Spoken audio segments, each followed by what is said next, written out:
Prieks sveikt visus jūsu Mansvildes bērnu un jauniešu studijā Varavīksne. Šai nedēļas nogalē pie mums ciemojas īpašs viesis no Latvijas. Viņš dara tikai to, kas viņam patīk, un viņam patīk gandrīz viss. Viņš labprāt iesaistās avantūrās, un avantūra ir it viss, ko viņš vēl nav pamēģinājis. Viņam patīk runāt, un cilvēki ar baudu klausās viņa balsī. Tā spēja iemindzināt lielus un mazus, gan vēlā vakarā, gan agri no rīta. Man ir tas prieks un gods sasveicināties ar pasaku stāstnieku Raiti Zapacki.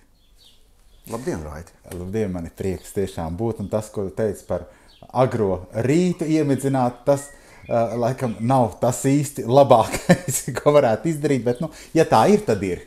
Tur mēs neko nevaram izdarīt. Jā, iesākot sarunu, varbūt pastāsti, kas tev noveda šeit Mansvildā pie mums?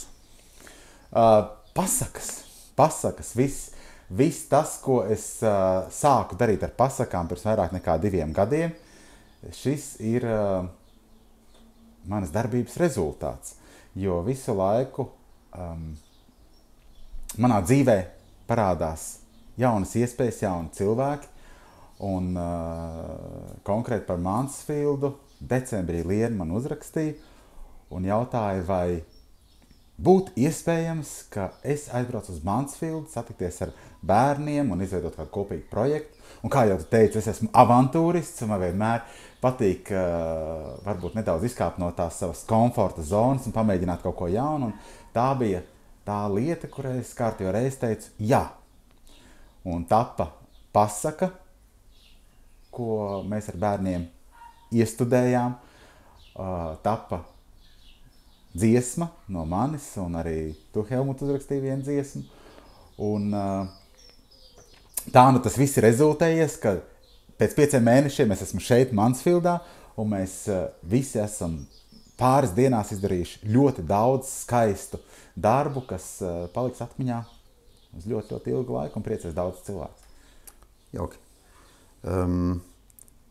Kādi ir pirmie iespaidi satiekoties un kopīgi veidojot pasaku ar bērniem šeit Mansvildā? Ļoti lieliska sajūta. Es pat teiktu, es nezinu, vai Latvijā varētu gūt tik ļoti lielu atsaucību arī no vecāku puses un no bērnu puses, jo visi tik ļoti ir gatavojušies.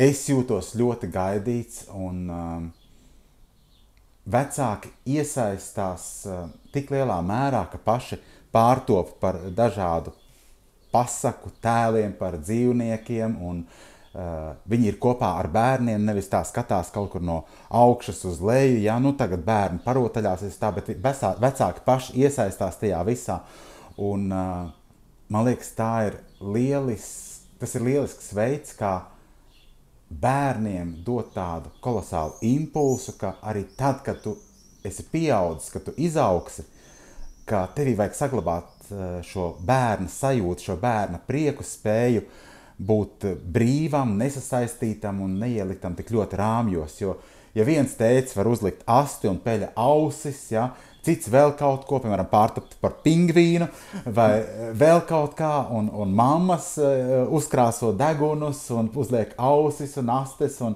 uzliek kādu dzīvnieku tērpu un fantastiski apkrāsotās sejas, tad tā ir tā ļoti ciešā saikne starp paaudzēm, kas ļauj jaunajiem cilvēkiem savā dzīvē pēc tam skatīties uz lietām citādāk, ar daudz plašāku redzesloku. Es zinu, ka tu bieži viesojies arī pie bērniem skolās Latvijā. Vai tu pamanīji kādu atšķirību starp latviešu bērniem šeit un Latvijā, ja latvieši ir visur vienādi? Bērni. Bērni ir bērni. Un, ja runā tieši par koncertiem, tad bērni visur ir ļoti atsaucīgi un iesaistās, un bērniem patīk, ka viņiem ļauj kaut ko darīt, ka viņiem ir jādomā, ka tu neesi vienkārši tāds izklaidētāju mākslinieks kā klauns, kurš atbrauc, parāda kaut kādus trikus un aizbrauc. Nekādu pretenziju pret klauniem, un klauni arī ir forši, man ļoti patīk un ir smieklīgi. Bet tas, ko es gribu, lai bērniem pēc šiem koncertiem paliek kaut kāds nosēdums.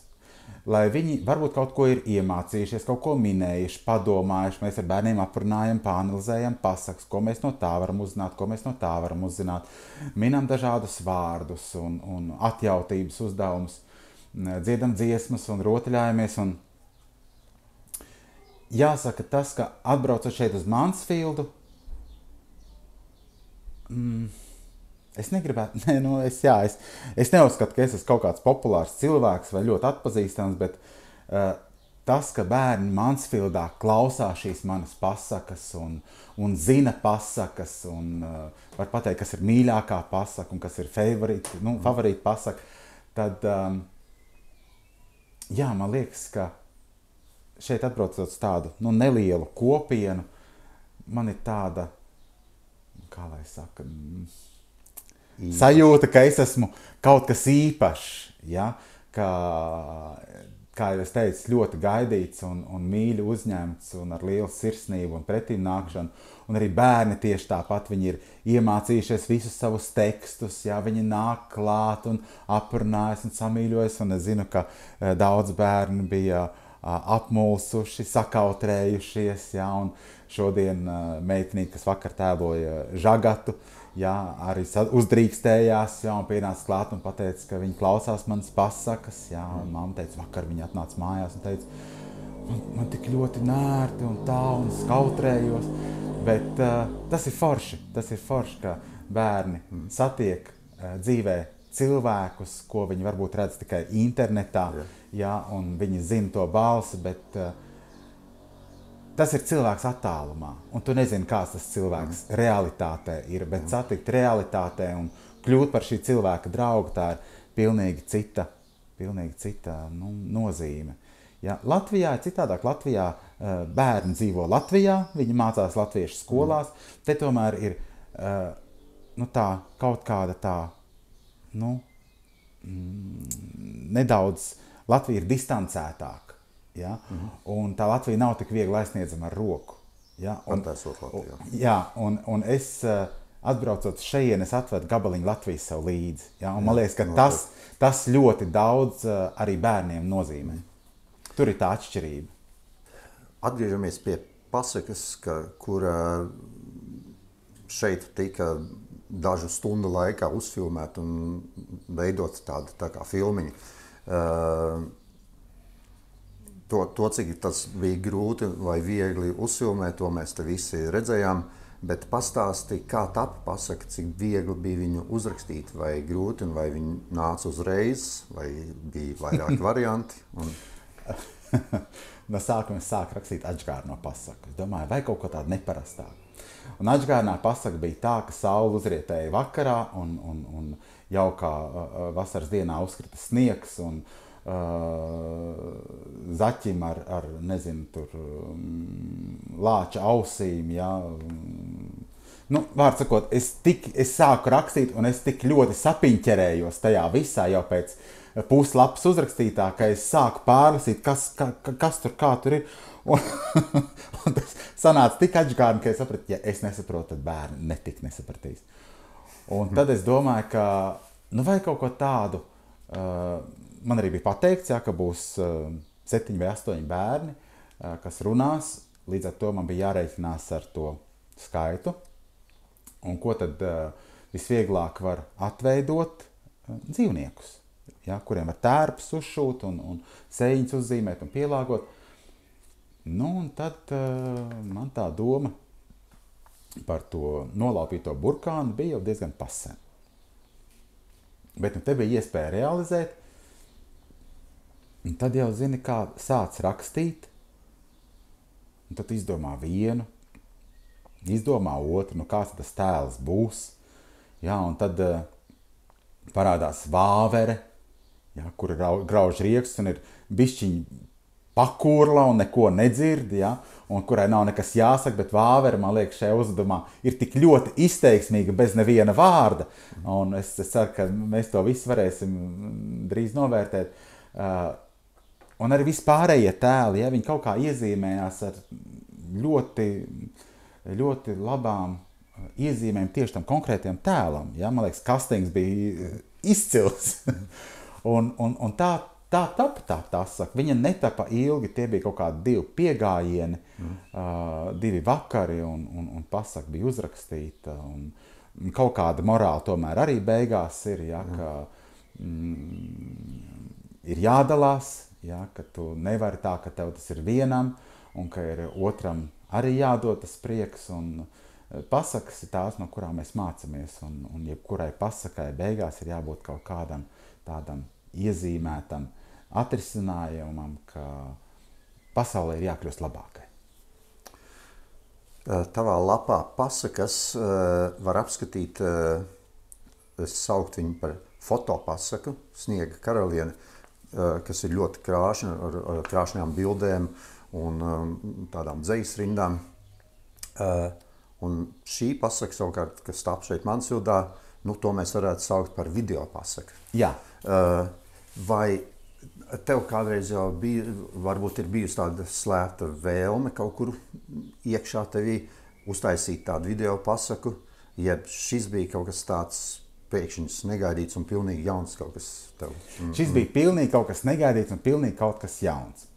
Jo, redzi, bez pasakām man ir ļoti daudz vēl citu darbu, visādas ierunāšanas mācību materiāli, tur kaut kādas filmiņas, nezinu, telefona atbildētāji, reklāmas un tā tālāk, un visādas video lietas, ko es daru, un pasākumu vadīšanas, un līdz ar to, diemžēl man trūkst roku, es viens nevaru veltīt tik daudz laika pasakām, cik es to varētu gribēt, un tiešām es ļoti gaidu to brīdi, kad man no augšas tiks iedots kāds cilvēks, kurš man palīdzēs ar 2 rokām un pārņems kaut kādu menedžēšanu, jo ideju ir ļoti daudz, un kaut kā pamazām tās tiek realizētas. Šāda ideja man galvā nebija pagaidām. Man ir doma par pasaku teātri, man ir doma par leļu teātri, ir vēl visādas dažādas idejas, kas ir saistītas, arī man drīz būs ieraksts ar vienu bērnu vokālo ansambli, un es lasīšu vienu autoru pasaku, kurš arī ir komponējis šīs dziesmas. Tas arī būs kaut kas tāds, kas pirmo reizi notiek. Tādēļ šis man bija tāds ļoti interesants, un kaut arī es Mansvildā esmu reāli 2 dienas, šo 2 dienu laikā ir tik ļoti daudz notikumu, ka man aizbraucot mājās būs sajūta, ka ir pagājusi nedēļa, ja, jo vienkārši 2 dienās tas galvā neielien. Un tas, ko mēs izdarījām ar šo ierakstu, bērni, malači, ilgs ieraksts, diezgan komplicēts, mēs pa fragmentiem rakstījām 1, 2, 3, kaut kādas lielākas ainas, mani filmē atsevišķi, bērni pat nezina, kā tas viss izskatīsies kopā. Jā. Un līdz ar to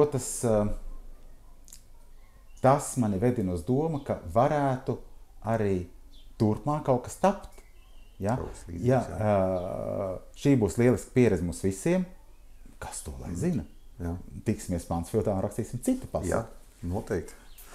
Par pasakām un par pasaku lapu, kurai ir jau gandrīz 10 000 sekotāji, un pavisam nedaudz vēl pietrūkst, lai būtu 10 000, un varbūt jācer, ka tātad Mansvildā uzradīsies tie trūkstošie, bet pastāsti par šo akciju, nezinu, ja tā varētu to nosaukt. Labdarības akcija. Kā tas viss iesākās? Kāpēc tu sāki lasīt pasakas? Covid. Man bija pirms vairāk kā 2 gadiem paredzēts franču seno dziesmu, šansonu koncerts, un kad mēs gatavojos pusgadu, mācoties pie privāta pasniedzējas 2 reizes nedēļā šo dziesmu izrunas. Un tad pēkšņi jau bija koncerts ieplānots, un mēnesi pirms koncerta lockdowns, viss, nekāda pasākuma nenotiek, nekas nenotiek. Un man kā radošam cilvēkam man vajag kustēties, man vajag elpot, jo tas ir tas, kā es dzīvoju. Nevar putnam nogriezt spārnus un teikt lido. Un tad, ņemot vērā, ka man daudz cilvēki jau iepriekš bija teikuši, lai es lasu pasakas, un radio kolēģi bija teikuši, ka tu vari lasīt kaut vai telefonu grāmatu, jā, un neviens neklausīsies, ko tu lasi, jā, bet klausīsies tikai kā tu lasi. Un tas man iedrošināja sākumā nolasīt savā Facebook lapā Plūdoņu dzejolis. Atceros, tas bija Zaķu tēvs ar Zaķu māti, abi sēd vakarā. Zaķu māte zeķēda, vecais pīpi kūpinā. Un tad ļoti liela atsaucība bija. Un tad es nolasīju pirmo pasaku, ja nemaldos, tas bija Karaļa jaunais tērps, ko es vēl lasīju savā Facebook lapā. Un cilvēkiem ļoti patika. Un tad jau ātri vienas uztaisīja Facebookā lapu pasakas. Pēc kaut kāda pusgada, ja nemaldos, es uztaisīju arī pasakas.org, kas ir mājaslapa, kur arī pasakas var klausīties. Un tā tas viss aizgāja. Sākums bija ļoti grūts, jo tajā brīdī, kad sākās Covid, tad visi centās kaut ko lasīt. Bija ļoti daudz gan pasaku lasītāji, gan dažādu grāmatu lasītāji, jo cilvēkiem arī vajadzēja izpausties, un cilvēkiem gribējās kaut kā palīdzēt citiem pārvarēt šo grūto posmu, kas bija sācies. Bet vienā brīdī tie visi pazuda.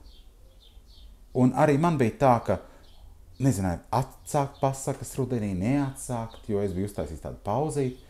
Un tad, kad es atsāku, tad viss aizgāja pilnīgā mērķējumā uz augšu, un jau 3. gads iet, un arvien vairāk jaunu cilvēku man sarodās apkārt, kuri saka, mēs gribam ar tevi sadarboties. Vai tu gribētu šo, vai tu gribētu to, kā mēs tev varam palīdzēt? Un tā ir tā sajūta, plus vēl lielais skaits pasaku klausītāju un komentāru, un tā ir tā sajūta, ka tu dari kaut ko labu, tu naudu par to nesaņem, bet tas sirds siltums, kas nāk pretī, tās labās emocijas, tie mīļie vārdi, tas ļoti ceļ spārnos. Un daudz to var nesaprast, kā tu to dari vienkārši bez maksas un kā. Bet es naudu nopelnu citādākā veidā.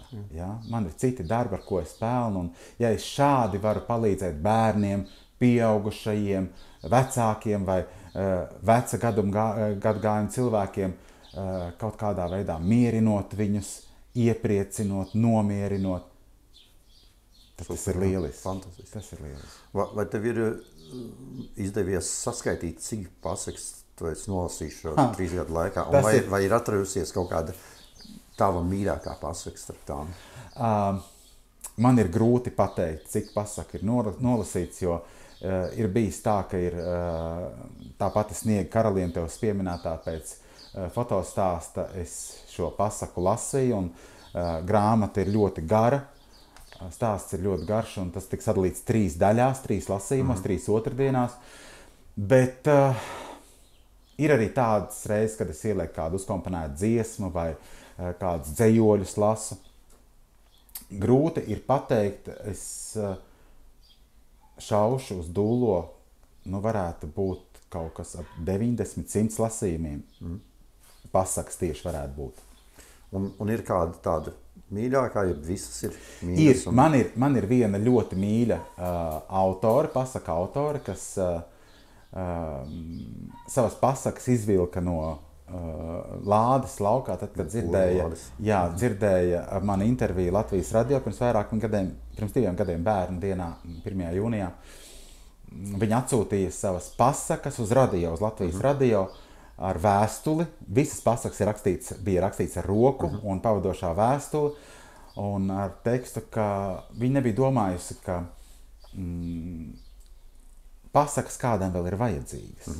Un tad, kad viņa dzirdēja šo interviju, viņi uzdrīkstējās man savas pasakas atsūtīt. Un jāsaka, ka mums ir izveidojusies ļoti laba sadarbība. Viņa raksta pasakas joprojām, un mēs satiekamies, un viņa man šīs pasakas rokrakstā uzrakstītas iedod.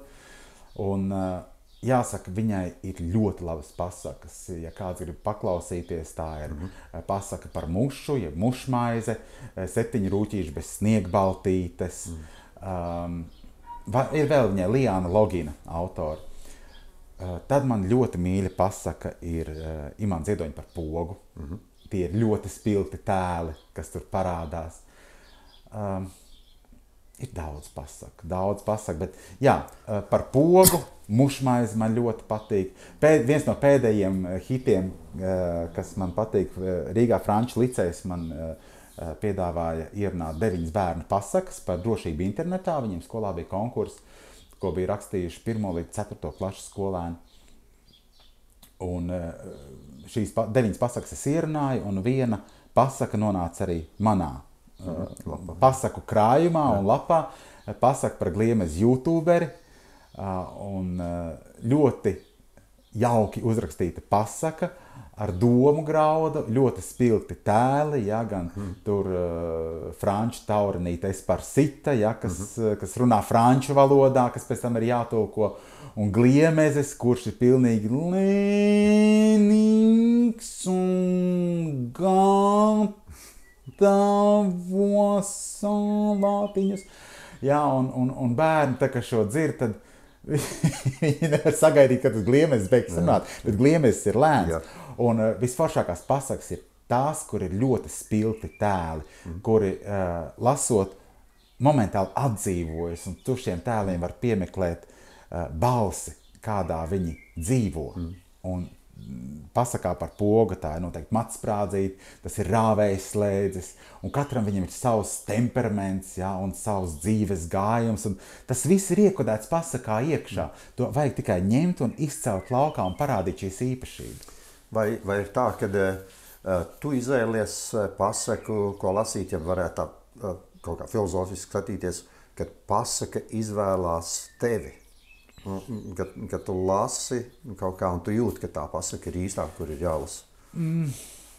Cik grūti un vai viegli izvēlēties? Grūti ir izvēlēties, ir tīpaši sākumā bija grūti izvēlēties, jo ļoti daudzas pasakas, es arī pasaku koncertā to stāstīju, ir pārtapušas gan no tā laika kriminālo kroniku notikumiem, no dažādiem slepkavību stāstiem, kas pēc tam ir adaptēts kā pasaka par Ancītu un Grietiņu, gan vienkārši šausmu stāsti, kas pēc tam ir pārtapušas par bērnu pasakām, un nevienmēr līdz galam, jo ļoti daudzām pasakām ir tiešām skumjas beigas vai pat vardarbīgas beigas. Un sākumā, kad es lasīju pasakas, es sāku no sākuma un skaista pasaka, un tu nonāk līdz beigām un domā, ārprāts tādu bērnam nevar lasīt. Un 2., 3. pasaku tu sāc lasīt tāpat līdz vienā brīdī, tu sāc pasakas lasīt no beigām. Kāda notikuma ir beigās. Jā, jo ir šausmīgas pasakas tiešām par nogalināšanām, par visādiem mošķiem un ļauniem notikumiem un cilvēkiem un darbībām, un man negribās bērniem tādas lasīt. Lai gan mēs tādām pasakām esam uzauguši un nekas nav noticis, bet kaut kā man gribās bērniem dot tādu,